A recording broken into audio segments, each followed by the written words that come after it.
ये होची हमको कहना पड़ेगा तापर जाजन माने डिबेट नु आई डिबेट करबा बड़ बड़ कथा कहबा ना डिबेट नु जाति ठाकुर ताकर अनुभूतिर कथा कहबा एवं ठाकुरଙ୍କ निजे जा भाबिचे अनुभव करछे जीवन भितरे सेही भଳି सबरे कहबा एवं हम चलन चरित्र आचरण माने लोक देखिकि से हम हमार को आकृष्ट होई इष्टम सहित किंतु युक्त हुई एटा होची लोक को आगे उपदेश देई ठाकुर कहले जाजन माने ठाकुर लहर आइ को ठाकुर लहर ईश्वर कहबो माने आइसा पछक खाओ शुक्रवार छाड़ ई सब कथा ठाकुर मना करछन माने जाजन माने निजर चरित्र चरित्र आचरण लोक आकृष्ट होई तांको सहित एटा होची जाजन तानु ए जाजन तापरे आपण जाइछन्ती जे इष्ट वृत्ति का होची इष्ट माने मंगल वृत्ति माने भरण तार इष्ट वृत्ति माने मंगल जो मंगल इष्टंकर भरण पालन पूरण पोषण एटा होची आ होची अपन इष्ट वृत्ति इष्टंक सहित आमे ये तांकर सृष्टि ये भगवानकर सृष्टि तांकर समस्त प्रकार अनुजल ग्रहण करबा पूर्व आमे तांको आग निवेदन करी भोग आमे ता प्रसाद रूपे ताको ग्रहण करबा तेन पुंजीथा माने ताको आमे देईकी अवशिष्ट खाइबा प्रसाद भाबे से होची माने ताको देईकी खाइबा गीता से कथा कहा जाईची जे ताको न देईकी खाए से चोरी करी खाए से चोर अपन देखन केते महत्वपूर्ण कथा ताको कहले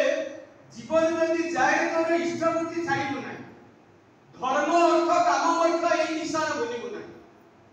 जतई आसु आपद विपद जेमन होक प्राण इष्ट वृत्ति आले आले सवार परित्राण दीक्षा देले जाइथा माने इष्ट वृत्ति करिबा हुए इष्ट वृत्ति विहीन दीक्षा केबे किने चेतन न तो ठाकुर माने आमे तो आज जो दादा जो डिगुआर कर कथा कुआ आइछि मनीषा आज कोठी इष्ट वृत्ति विहीन दीक्षा नै आज समग्र विश्व आज जो हमर अविंदा आज आचार्य देव ए जो डिगुआर दीक्षा पत्र काम मनीषा आज सब करूछि सत्संग को आसुछि जाउछि प्रार्थना करूछि कि इष्ट वृत्ति करू नै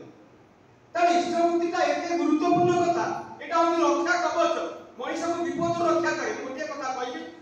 सेतोले द्वितीय महा युद्ध लागिते महासमर बेलार कथा बर्मा टाउन उपरे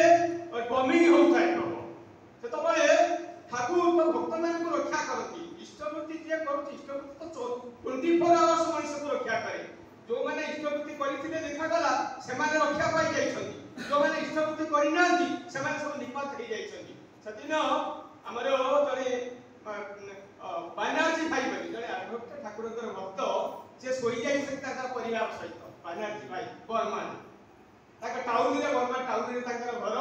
सोई जाइछन्ती राती रे स्त्री आ के शिशु पुत्र सोइछन्ती राती 2टा 3टा रे अरे ताका कागर पाखर गुटे साउंड हैला ए बानार्जी शीघ्र ये घर छाड़ी पळा निद भागी गला बानार्जी भाई कोन तो शब्द आसेला शीघ्र घर छाड़ी पळा स्त्री की डाके हरैछ दे सुनो के कहिले कथा आसी के कहूची जे माने शीघ्र घर छाड़ी पळाओ ना तमे सब पागल हे गेले ना कोन ई तो घर कबाट दिया है झरका दिया है के तो इटी ना किए तम काने रास कहला शीघ्र घर छाड़ी पळा चुप हे कि सोई पड़े डिस्टर्ब कर कतरी कहूची नहीं तगला काले हे थो ये समस्त सोई पड़िले निद हे जाई पूरी 5-7 मिनिट पर भयंकर भाबरे ठाकुर क्रुद्ध होई कि कहउछन बायराजी मो कहउछी शीघ्र घर छाड़ी कि टुपळा भयंकर से निद हेगला से संभाली पारे नै कहले ए ई होची ठाकुर का निर्देश ई होची ठाकुर का वाणी ठाकुर आज सतर्क सूचना देउछन आम ऊपर किछि ओटा विपद आछी तमे शीघ्र उठो त तमे से पागल सब ना किछि होची कथा चिंता करना ए ठाकुर सचेतन करूछन शीघ्र उठो को शिशु पिलाटा जे सोइतरा छोट छुआटा ताकू जबरदस्त धैर्य उठौछन स्त्री को उठौछन कहले चलो दौड़ी कि चलो निद बावला बोध हे किछि नै जाउछन ड्यूटी करूछन अरे कुआडी अंधारी जी वाला तमे पळै आसो ठाकुर बारंबार सूचना दउछन उड़े कि जाइछन गोटे घंटा बाट जाइछन घर ठारू अल्प बाट दूरे रहिछन से घर ऊपर तक बनी नै आकाश से माने अग्नि वर्षा होची से देखिले ते घरटा ध्वंस हो जाईची एवं समस्त ऊपर जानिले ताके टाउन ऊपर बमिंग हेची एवं द्वितीय महासमर बेलर कथा एवं से समस्त कांदी की गोबई की ठाकुर पाखरे प्रार्थना करते ठाकुर आपण केते दयालु आपण हम काजी बंचै नै पाले तेणु योजन जाजन इष्टवृत्ति जदि आम करवा जदि इष्टवृत्ति आम करुवा ताले विपद आपदरू आम निश्चित भाव में रक्षा पाइबा एवं जाजन माने जो कौन योजन कौन एवं ये संपर्क में टिके भाव में स्थूल भाव में सामने से संपर्क सूचना देली आम जब प्रकृत में आज आम ये पवित्र दिन में आम से ठाकुर से बाणी टी अधिकांश समय करे योजन जाजन इष्टवृत्ति यही जीवन कर्म इष्ट स्वार्थ प्रतिष्ठा यही जीवन कर्म योजन जाजन इष्टवृत्ति यही जीवन धर्म जदि आम यही बाणीटा को कंटाई कंटाई परिपालन करवा ताले निश्चित भाव में आम ठाकुर अजस्र करुणा मात्रा नहीं पारिबा एथि कहि दिन कथा शेष होउची वंदे पुरुषोत्तम जय गुरु।